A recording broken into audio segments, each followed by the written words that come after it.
all know that you are very big on social media. And we all know, I think, that social media can be very good at bringing people together, people who are into niche things, people who have different needs and concerns, but also it can be used for really, really crappy things. And I have a two-part question. How do you think it would have affected you if we had social media when you were a kid? And number two, if you got in trouble with your dad, would you have handed him a broken cell phone before going to bed?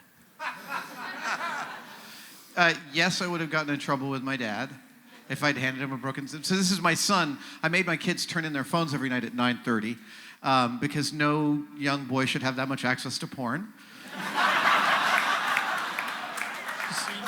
I can't eliminate it, but I can contextualize it. And at one point, thing 2 was caught handing me a dummy phone for 6 months. And it's really hard to hide the begrudging respect you have while you're punishing a child. I made him use a flip phone for a year. And at one point, this is why my kids are great. At one point, he's like, I hate this punishment. I hate this stupid phone. And I was like, great, that's how I know it's working. And he went, oh, right, I see, that checks out.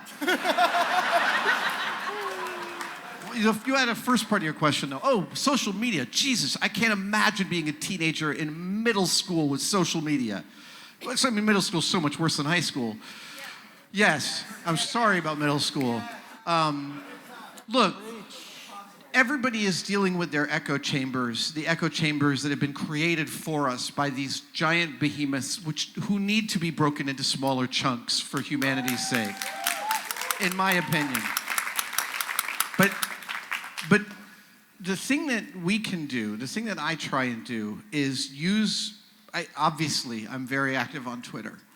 And my various channels. But what I really try and utilize Twitter for personally, in addition to giving volume to the causes that are important to me, is to hear other people's experiences. The biggest problem our country has right now is that nobody's listening to each other. And specifically, no one's listening to the communities with the most to lose on the front lines of the cultural battle we're fighting right now. And that's what we can do. You can reach out and try and follow people who you don't understand. Michael Stevens, my co-host on Brain Candy Live and Vsauce. Michael reads the political Reddits that are the opposite of his political beliefs every single day. I could not wade into that mire, but I really appreciate that he does because he wants to understand. He wants to understand where these people are coming from. Not the politicians, not the policy, but the people, because ultimately what we're all really individually doing is trying to protect our families and ourselves and our friends and making the world better. I believe that whether you're Republican or Democrat, that you're motivated by that.